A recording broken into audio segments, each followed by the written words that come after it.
Good evening, visitors. Welcome to the Australian War Memorial's last post ceremony. My name is Troy Clayton, and joining us today from the Royal Australian Navy is Sub-Lieutenant Jack Ludlow.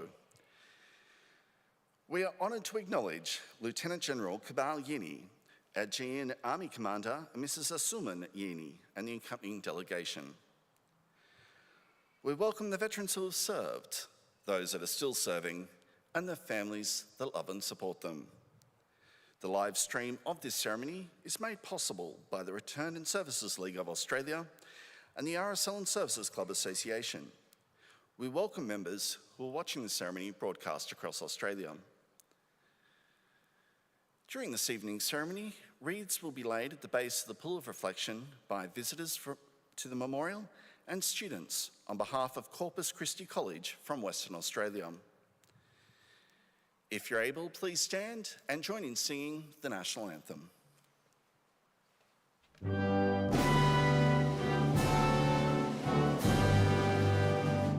Australians, oh, let us rejoice, for we are one and free. We've golden soil and wealth for toil. Our home is got by sea. Our land abounds in nature's gifts of beauty, rich and rare. In history's page, let every stage advance Australia fair. In joyful strains, then let us sing, advance Australia fair. Thank you. If you're able, please be seated. The Australian War Memorial was the vision of Charles Bean, Australia's First World War official historian. Bean landed with the Australian troops on Gallipoli and stayed with them at the front through to the end of the war. The idea of this national memorial and museum came to him at Pozières, France, in the depths of the bloody fighting of 1916. Bean's idea was that this would be a place where families and friends could mourn their loved ones buried in faraway places. It would also be a place that could help all Australians understand what these men and women had endured and what they had done for us. Bean's vision, to which we remain true, is best expressed as inscribed in the entrance to the memorial's galleries.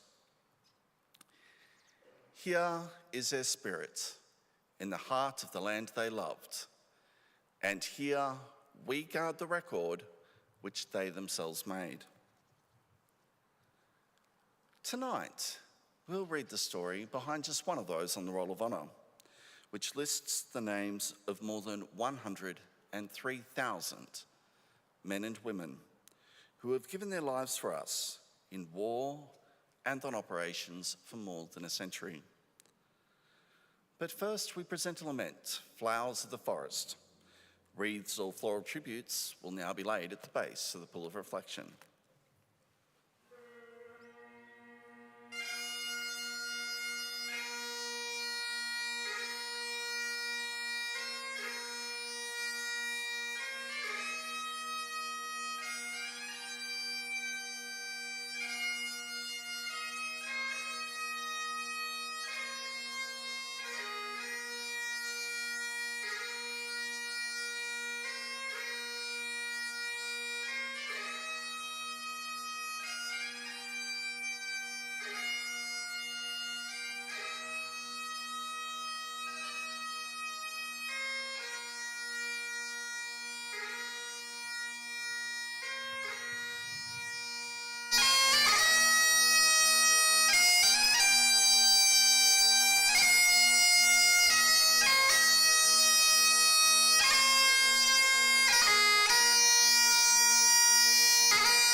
Today, we remember and pay tribute to gunner William Blakey Bell. William Bell was born in Glenmaggie, Victoria, in 1880, the second son born to Frederick and Sarah Bell. He grew up in Victoria, in the town of Merbau North, around 150 kilometres east of Melbourne, and was noted as a gifted athlete, eventually joining the Lake Cricket Club and Rutherglen Football Club. He went on to work for the Department of Education, and at the time of the advent of the First World War, was headmaster of Norong Central School. William Bell enlisted in the 1st Australian Imperial Force on the 26th of October, 1916. He signed up at the same time as his friend Percy Mackenzie, who had been labouring at Merbau North. Although both were allotted to reinforcements for the 11th Australian Light Trench Mortar Battery, they were separated during training and left for England on different ships. Bell embarked from Melbourne, Victoria, on board the troop ship Shropshire on the 11th of May, 1917. Bell wrote detailed letters about his journey from Australia to England, travelling via South Africa, and some of his words were published in the local newspapers. Sailing into harbour at Durban, he recalled being welcomed by Miss Campbell, YMCA, who was a splendid signaller, both semaphore and Morse. Granted leave during the stopover in South Africa, he saw something of native life and condition. Few white men work. The Kaffir and Zulus do most of the work under white bosses. Initially given the rank of driver on reaching England, he requested to be transferred to Lark Hill Camp as a gunner, where his friend Mackenzie was training. On the 11th of September, 1917, Bell and Mackenzie proceeded to France, joining their unit 10 days later. Their first major battle was to occur at Passchendaele, during what is now known as the Third Battle of Ypres, as part of the 11th Brigade. Trench mortar batteries gave the brigades their own integral fire support. The trench mortars were the brigade's own form of artillery and were high on the list of priority targets for enemy counter-battery fire. While they were under the direct command of brigade headquarters, they were generally deployed close to the front line so that the enemy was within range. Bell's friend Mackenzie was killed in action on the 4th of October, testament to the danger inherent in being within range of the enemy. Just over a week later, an Allied attempt to gain ground around Passchendaele made little progress. Heavy rain and mud made movement difficult. The troops were exhausted and morale had fallen. After a modest advance, German counterattacks recovered most of the ground lost, with the loss of some 13,000 Allied casualties. Among the dead was gunner William Bell, who was 37 years old. Upon receiving notice of his death, the school flag at Norong Central School, where he had been headmaster, was raised half-mast high and remained so throughout the day. Today, his remains lie buried in Larchwood Cemetery in Belgium. His name is listed on the Roll of Honour on my right, among more than 60,000 Australians who died while serving in the First World War. His photograph is displayed today by the Pool of Reflection. This is but one of the many stories of service and sacrifice told here at the Australian War Memorial. We now remember gunner William Blakey Bell, who gave his life for us, for our freedoms, and in the hope of a better world.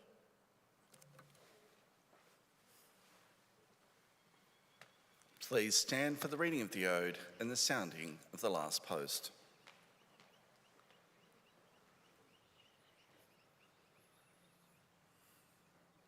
They shall grow not old, as we that are left grow old. Age shall not weary them, nor the years condemn. At the going down of the sun, and in the morning, we will remember them. We'll remember them.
lest we forget.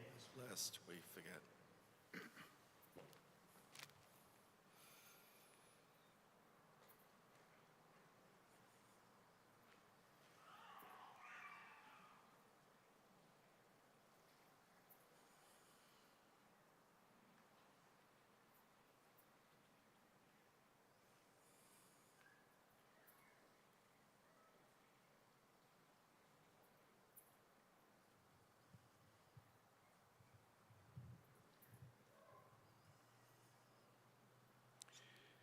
We leave you this evening with the words of the memorial's founder, Charles Bean. Many a man lying out there at Pozières or in the low scrub of Gallipoli with his poor, tired senses barely working through the fever of his brain has thought in his last moments, well, it's over. But in Australia, they will be proud of this. Ladies and gentlemen, girls and boys, that concludes the last post ceremony. On behalf of the director, staff and volunteers, thank you for visiting the Australian War Memorial today and for your continued support during the memorial's development project. We wish you all a very pleasant evening. Thank you.